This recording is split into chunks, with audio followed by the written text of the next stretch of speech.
যে এই দুনিয়ার জীবনটা চিরস্থায়ী নয়, চিরস্থায়ী না, এটা ক্ষণস্থায়ী। তার মানে এই দুনিয়াটা আমার মুখ্য উদ্দেশ্য নয়। আমি দুনিয়ার মধ্যে চলাফেরা করব, মুসাফির। আমার প্রয়োজন আছে বিয়ে শাদী করবেন, চাকরির প্রয়োজন চাকরি করবেন, ব্যবসার প্রয়োজন ব্যবসা করবেন, আপনার রাজনীতি করার প্রয়োজন আছে আপনি করবেন, সব কিছু চলবে। কিন্তু এইগুলো আমাদের দুনিয়ার মুখ্য উদ্দেশ্য নয়। এগুলো হচ্ছে আমাদের দুনিয়াকে চালিয়ে নেওয়ার উপকরণ, মাধ্যম মাত্র। কখনোই এই নেশার মধ্যে আমরা ডুবে যাব না। ডুবে যাব, আল্লাহকে ভুলে গিয়ে দুনিয়ায় কখনো ডুবে যাব না। এটা আমার দ্বিতীয় কাজ। 3 নম্বর কাজ, আমাদের লক্ষ্য স্থির করতে হবে। দুটো লক্ষ্য আমাদের, এক, ভালো করে শোনেন, দুটো লক্ষ্য আমাদের, এক ইহকালীন লক্ষ্য, 2 পরকালীন লক্ষ্য। আল্লাহ রাব্বুল আলামিন আমাদের সবাইকে এই দুনিয়াতে পাঠিয়েছেন একটা বিশেষ উদ্দেশ্যে। আমাদেরকে কি আল্লাহ পাক খেলার ছলে সৃষ্টি করেছেন, না কোনো উদ্দেশ্য আছে? উদ্দেশ্যটা আল্লাহ পাক বলেছেন সূরাতুজ জারিয়াত এর 56 নম্বর আয়াতে। কোন সূরা, কত নম্বর আয়াত? আল্লাহ পাক বলছেন আউযু বিল্লাহি মিনাশ শাইতানির রাজিম, বিসমিল্লাহির রহমানির রহিম। আল্লাহ পাক বলছেন ওয়ামা খালাকতুল জিন্না ওয়াল ইনসা ইল্লা লিয়াবুদুন। আল্লাহ রাব্বুল আলামিন বলছেন, আল্লাহ পাক কি কথা বলেন? বলেন না? অনেকে বলছে না, আল্লাহ পাক কথা বলেন না। কোরআন কার বাণী? আকীদা পরিষ্কার করেন, কোরআন কি আল্লাহর মাখলুক না আল্লাহর কালাম? মাখলুক মানে কি? সৃষ্টি। আমরা মাখলুক কি না? কোরআনও কি আমাদের মতোই মাখলুক, নাকি কোরআন আল্লাহর কালাম? কালাম শব্দের অর্থ কি? কথা বা বাণী। তার মানে আল্লাহ রাব্বুল আলামিন কথা বলেন, আল্লাহ রাব্বুল আলামিন বলছেন। তার মানে কি আল্লাহ পাক এটা ওহী নাজিল করেছেন। আল্লাহ পাক বলছেন ওয়ামা খালাকতুল জিন্না ওয়াল ইনসা ইল্লা লিয়াবুদুন। আল্লাহ বলছেন আমি জিন আর মানব জাতিকে শুধুমাত্র আমার ইবাদত করার জন্যই সৃষ্টি করেছি, অন্য কোনো কারণে সৃষ্টি করি নাই। এখানে 2টা শ্রেণী পাওয়া গেল, একটা হচ্ছে জিন জাতি, একটা কে? মানব জাতি। জিন জাতিকে আমরা দেখতে পারি, দেখেছেন কখনো জিন? দেখেন নাই, কিন্তু আমাদের সমাজে অসংখ্য জিনগ্রস্ত মানুষ ঘুরে বেড়াচ্ছে। আমি বলি, ঢাকা শহরে যে মেয়েগুলো চলাফেরা করে শপিং মলে, রাস্তাঘাটে, এখানে ওখানে, এদের একটা ভালো অংশ কিন্তু জিনগ্রস্ত, জিন ধরা। এটা হয়তো বলবেন কেমন করে এটা বলতে পারেন? হ্যাঁ, আল্লাহর নূর যাদের মধ্যে আছে তারা বলতে পারে। বহু মেয়ে আছে রাস্তাঘাটে ঘোরাফেরা করে, এরা জিনগ্রস্ত, জিন ধরা। জিন ধরা না হলে ওরকম নগ্ন হয়ে ঢং করে রাস্তায় চলাফেরা করতো না। উপরে একটা জিনের প্রভাব কি আছে? আছে। বিশ্বাস করছেন না?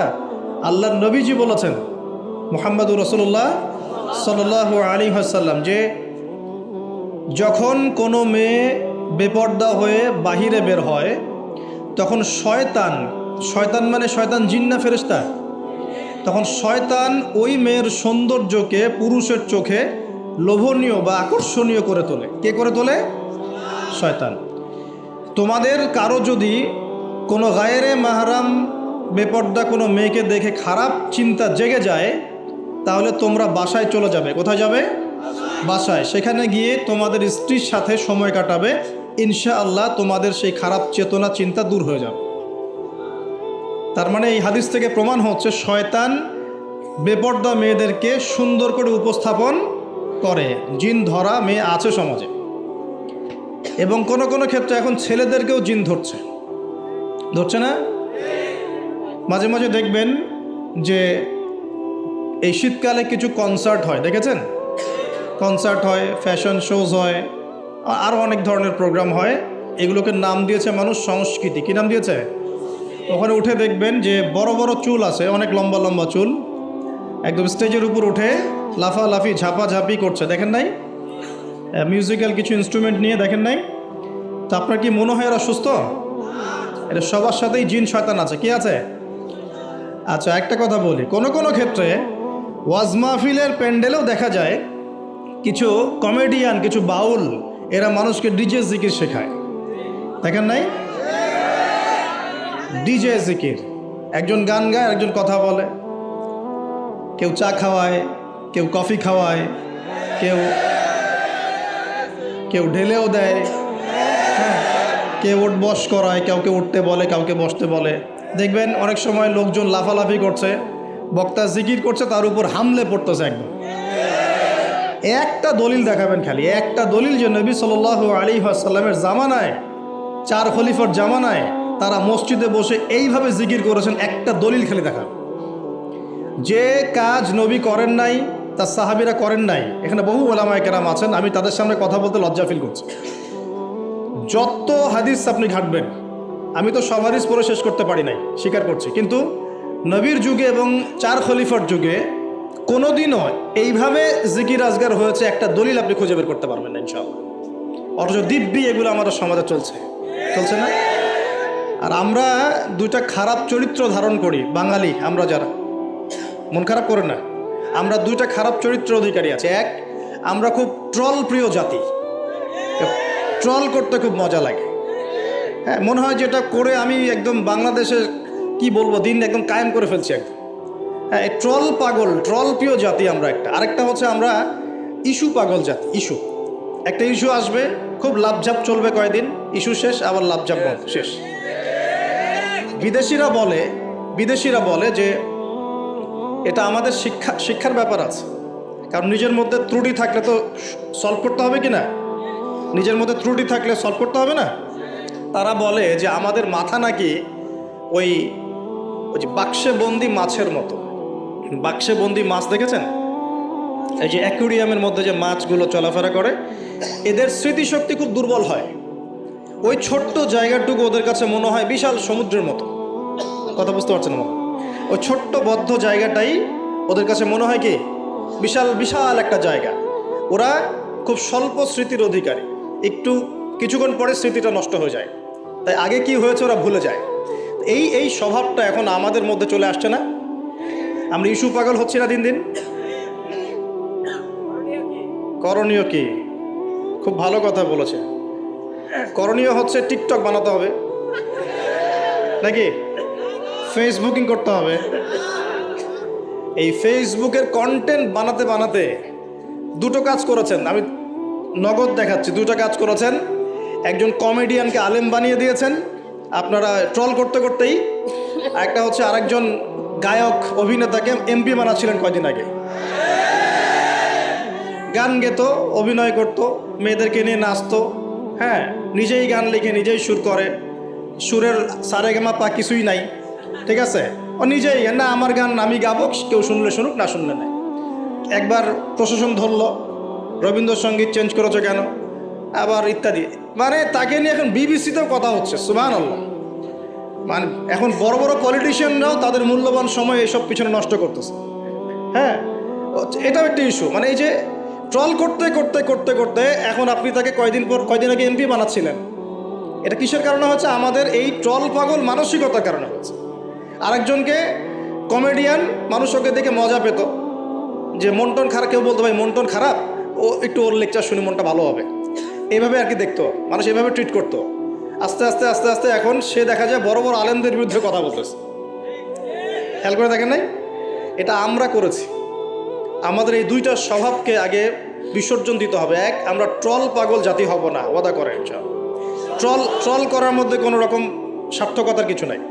যেটা খারাপ সেটাকে প্রতিহত করতে হবে, যেটা খারাপ সেটাকে প্রতিহত করতে হবে। আর 2 নাম্বার, যেটা ভালো তাকে উৎসাহ দিয়ে এগিয়ে নিতে হবে ইনশাআল্লাহ।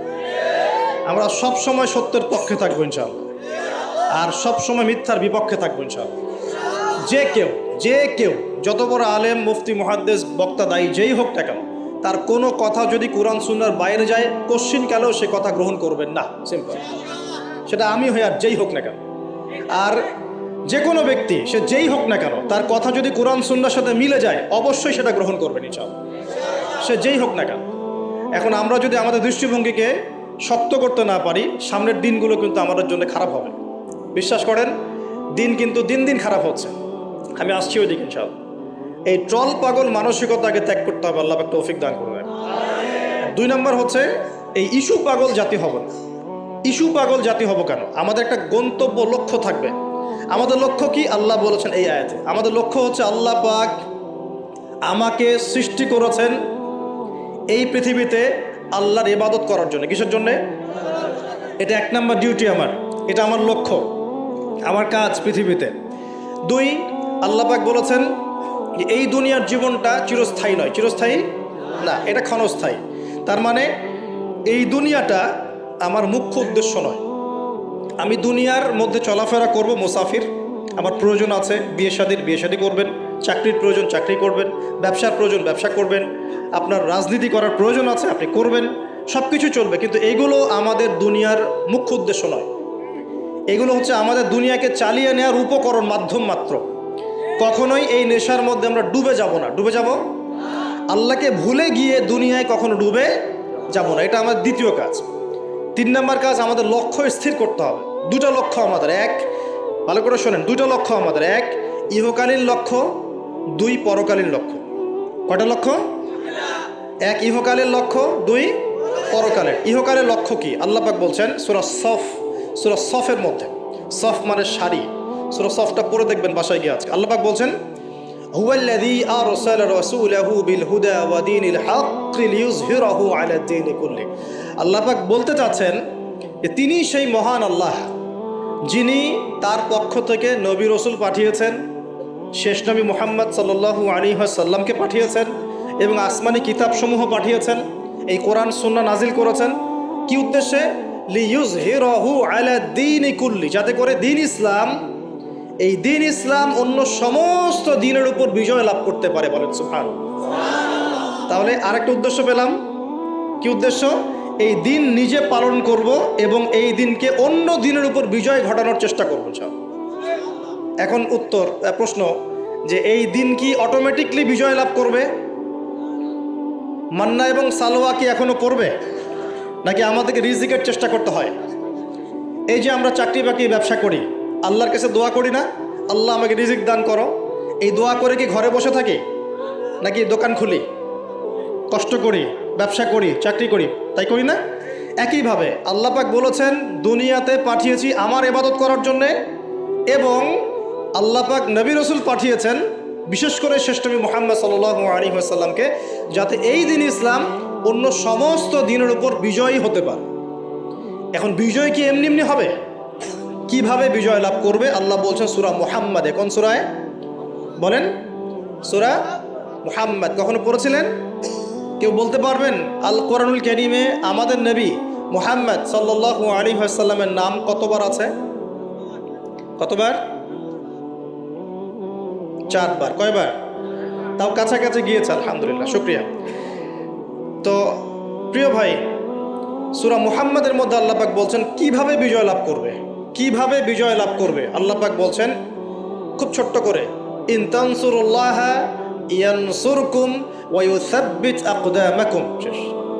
আল্লাহ বলছেন তোমরা সবাই, মানে উম্মতে মুহাম্মাদি, তোমরা যদি আল্লাহকে সাহায্য করো, আল্লাহ তোমাদেরকে সাহায্য করবে। শুধু তাই না, ওয়া ইউসাব্বিত আকদামাকুম, তোমাদের পদযুগলকে আল্লাহ পাক দৃঢ় করে রাখবেন, পিছলে যাবে না ইনশাআল্লাহ। আরও বলছেন আল্লাহ পাক ওয়া ইন তাতাওয়াল্লাহু, যদি আমাকে সাহায্য না করে, দিনকে সাহায্য না করে তোমরা পৃষ্ঠপ্রদর্শন করো।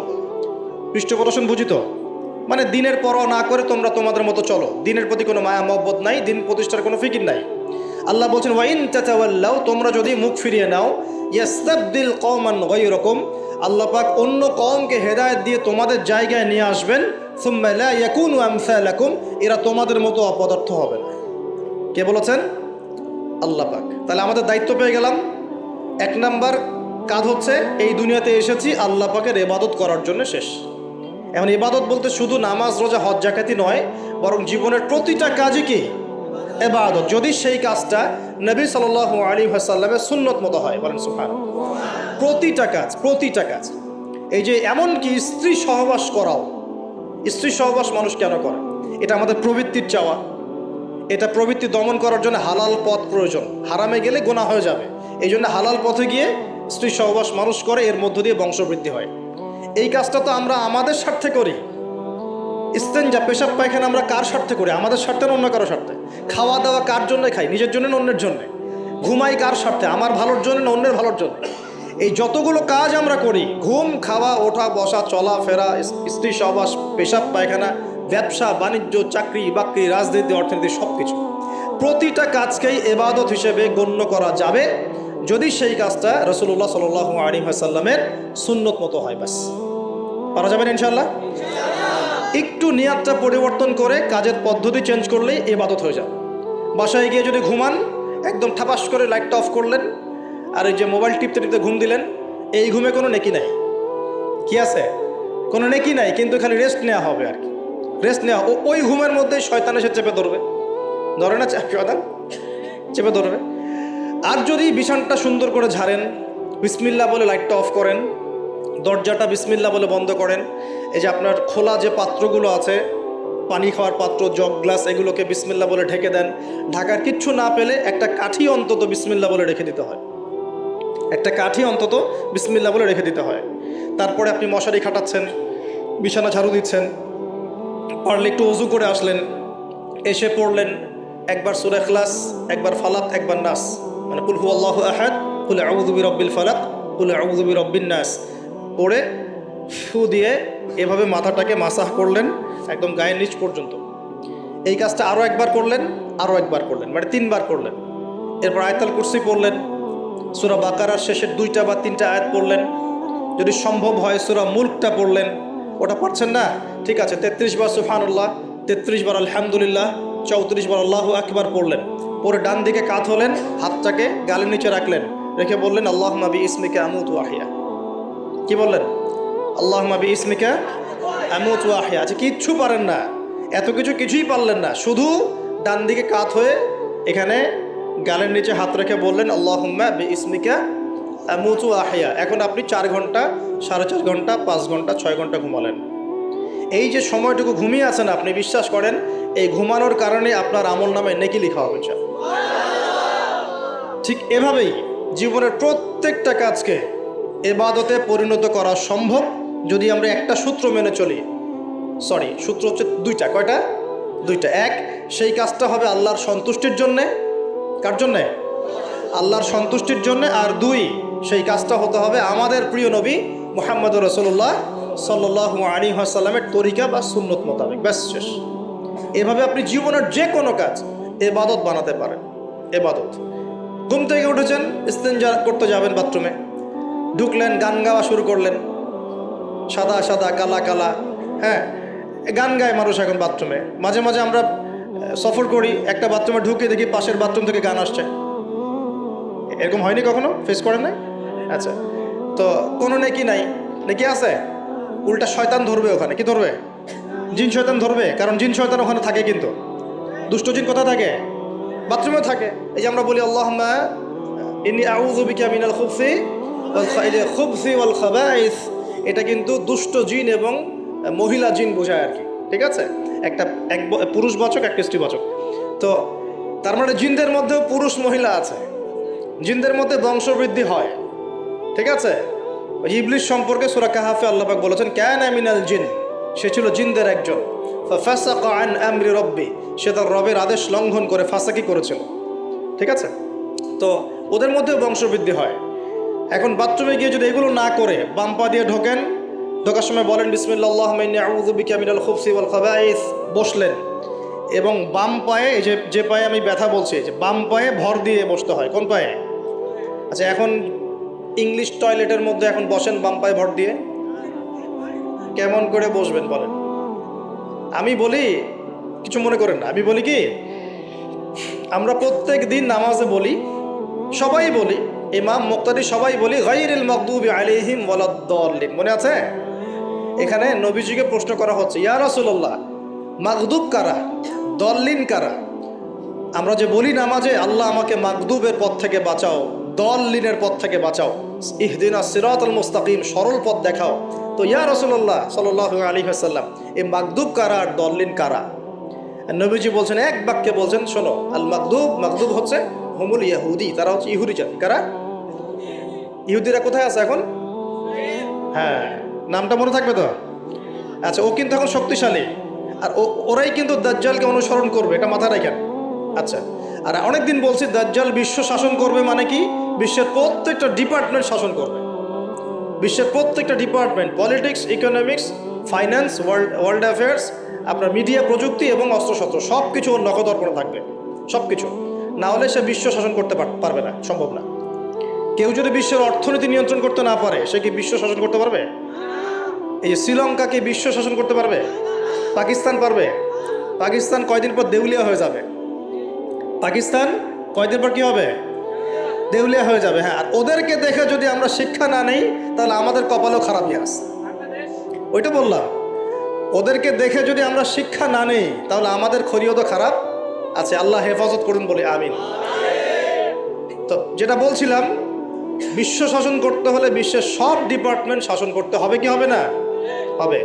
এখন আমরা সূরা ফাতিহায় পড়ি, গায়রিল মাগদুবি আলাইহিম, আল্লাহ তুমি আমাদেরকে ইহুদিদের পথ থেকে বাঁচাও। ওয়ালাদ দল্লিন, দল্লিন মানে নবীজি বলছেন হুমুন নাসারা, তারা হলো ওই নাসারা বা খ্রিস্টান জাতি যারা বলে যে আল্লাহর সন্তান আছে। বলেন আউযুবিল্লাহ। আল্লাহ পাকের সন্তান আছে? আমরা কি বলি? লাম ইয়ালিদ, তিনি কাউকে জন্ম দেননি, কারো কাছ থেকে জন্ম। কিন্তু এই যে 200-300 কোটি খ্রিস্টান বলছে যে আল্লাহর সন্তান আছে, নাউযুবিল্লাহ। এই জন্য ওরা দল্লিন, পথভ্রষ্ট। দল্লিন মানে কি? পথভ্রষ্ট। তো নবীজি স্পষ্ট বলছেন যে গায়রিল মাগদুবি আলাইহিম ওয়ালাদ দল্লিন। এখানে মাগদুব আর দল্লিন মানে হচ্ছে, মাগদুব হলো ইহুদিরা গজবপ্রাপ্ত, আর দল্লিন হচ্ছে নাসারা আবার খ্রিস্টান জাতি। এখন আপনার সাথে আমার কথা, আপনাদের সাথে আমার কথা, আমাদের পলিটিক্স থেকে শুরু করে বাথরুমের কমোড পর্যন্ত, ঠিক আছে, আইন কানুন থেকে শুরু করে আমাদের চেহারা সুরত পর্যন্ত, আমাদের পোশাক পরিচ্ছদ থেকে শুরু করে অর্থনীতি, পরিবার, সব কিছু, এই সব কিছু ওই দুই জাতির অনুসরণে গড়ে উঠেছে। এটাই সবচেয়ে বড় আফসোসের কথা আমাদের জন্য, সবচেয়ে বড় আফসোস। বাথরুমটাও নিজের মতো করতে পারলাম না, ঠিক আছে। এই যে দেখবেন কমোডে কি বাম পায়ে ভর দিয়ে বসা যাবে? আচ্ছা, ওইখানে কাপড় কি পবিত্র রাখা যাবে? কিভাবে ইউজ করে আমি এখনো বুঝি না, কেমন করে ইউজ করে, ঠিক আছে। আরো নতুন পদ্ধতি আসছে, এটা শুনলে আরো হাসবেন। বিভিন্ন জায়গায় যাওয়া হয়, আলহামদুলিল্লাহ। আল্লাহ বলেছেন সিরু ফিল আরদ, জমিনে বিচরণ করো। আল্লাহ বলেছেন কোরআনে সিরু ফিল আরদ, তোমরা জমিনে ঘুরে দেখো। ফানজুর কাইফা কানা আকিবাতুল মুকাজ্জিবিন, দেখো যে আল্লাহকে যারা মিথ্যা প্রতিপন্ন করেছে, আল্লাহর সাথে সীমা লঙ্ঘন করছে, ওদের কি পরিণত হয়েছে। দেখলাম যে এখন ইংলিশ টয়লেটও গায়েব, এখন দিয়ে রাখছে কিছু কিছু বাটি। কি দিয়ে রাখছে? ছোট ছোট টুকরা দেওয়া আছে প্লাস্টিকের এবং হ্যাঁ সিরামিক্সের মনে হয়। তো ওইখানে দাঁড়ায় দাঁড়াই করতে হবে, 1 নাম্বার করলে দাঁড়ায় দাঁড়াই করতে হবে, এবং সবগুলো একই মাপের দেয়া আছে। এখন যদি ব্যক্তির কারো হাইট হয় 6 ফিট, কারো 5 ফিট, কারো 4 ফিট, কারো 2 ফিট, 3 ফিট, এই পার্থক্যে কীভাবে সে মেকআপ করবে আল্লাহ ভালো জানে, এটা কেমন করে ম্যাচ করবে আল্লাহ ভালো জানে। কাউকে টুলের উপর দাঁড়াই করতে হবে, কাউকে একটু নিচু হয়ে করতে হবে, মানে মাপ তো একই। আরও যে কি কি দেখতে হবে আল্লাহ ভালো জানেন। তো প্রিয় ভাইরা, বাথরুম করতে গিয়ে যদি নবীর সুন্নাহ মতো করেন, এখান থেকে কথাগুলো আসছে। যদি বাম পা দিয়ে ঢোকেন, বা পায়ে ভর দিয়ে বসেন, দেখবেন ইস্তেঞ্জা করেও শান্তি পাচ্ছেন। নবীর প্রতিটা সুন্নত বৈজ্ঞানিক, যে সুন্নত আপনি পালন করবেন, আপনি বৈজ্ঞানিক উপকারিতাও পাবেন ইনশাআল্লাহ। এই যে একটু আগে এক ভাই বলছিল, আপনি তো খানি না হুজুর, 1 চামচ কি 1.5 চামচ ভাত খাচ্ছেন, খানি না।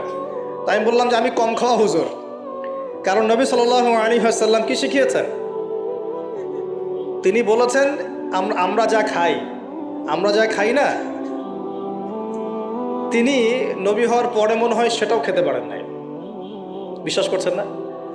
এরকম 3-3টা মাসের চাঁদ চলে যেত যে নবী সাল্লাল্লাহু আলাইহি ওয়াসাল্লামের বাসায় চুলাও জ্বলে নাই। আর আমাদের তো একবেলা যদি না খাই, তাহলে আল্লাহর উপর কত শিকায়াত, কত অভিযোগ, তাই না ভাই?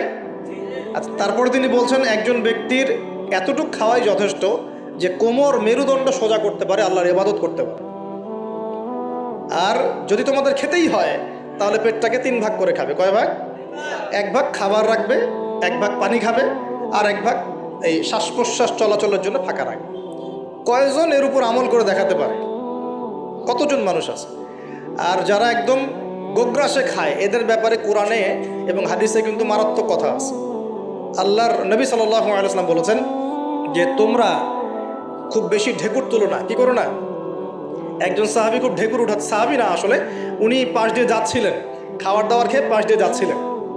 তো নবীজি তার ঢেকুর তোলা দেখে বলছেন যে তোমরা বেশি ঢেকুর তুলবে না, কারণ দুনিয়াতে যে ব্যক্তি বেশি পেট পুড়ে খাবে, কাল কিয়ামতের মাঠে সে সবচেয়ে বেশি ক্ষুধার্ত থাকবে। বলেন না? খাবেন আপনি, নিজের পেটটাকে 3 ভাগ করবেন, এক ভাগ খাবার, এক ভাগ কি পানি, আর এক ভাগ শ্বাস প্রশ্বাসের জন্য ফাঁকা। আর এই ব্যাপারে একটা কথা বলে দেই, শেষ জামানায় কিন্তু খাবারগুলো সব করাপ্টেড হয়ে যাবে। কী হবে? খাবার ভেজাল হবে, ভেজাল। এটার দলিল সূরা কাহাফে আছে, আমি এটা ব্যাখ্যা করব না আজকে। সূরা কাহাফে আছে, আমি ব্যাখ্যা করব না, শুধু ইন্ডিকেশন দিচ্ছি।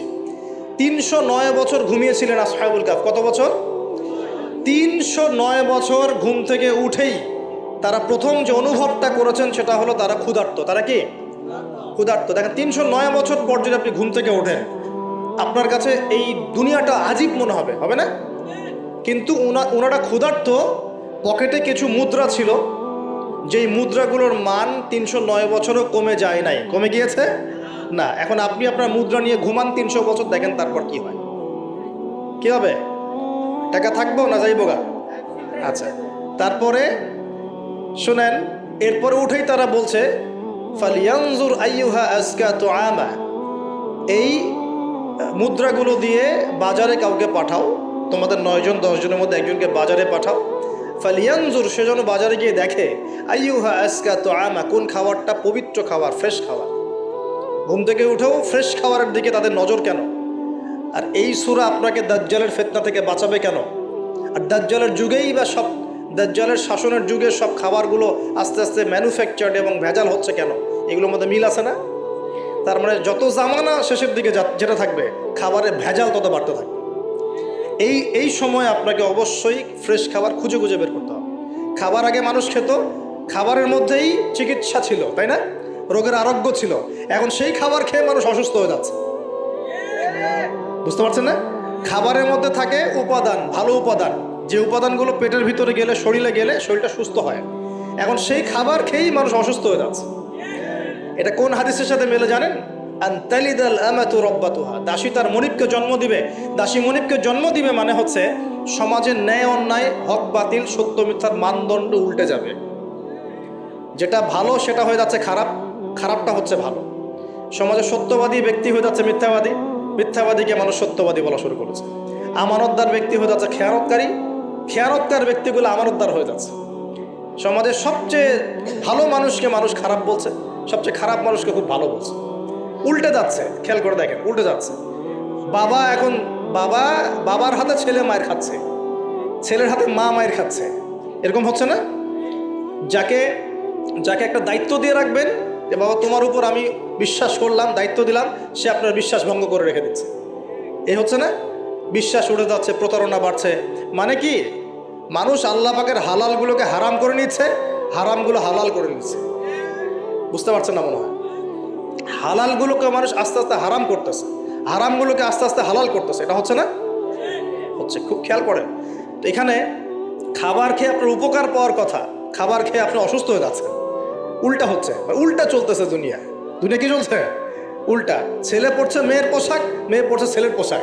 আজ বলতে কি শুধু নামাজ রোজা হজ জাকাত না, জীবনের সব কাজ? এই একটা জিনিস যদি বুঝতে পারি, আমাদের আজকের ওয়াজ সফল ইনশাআল্লাহ।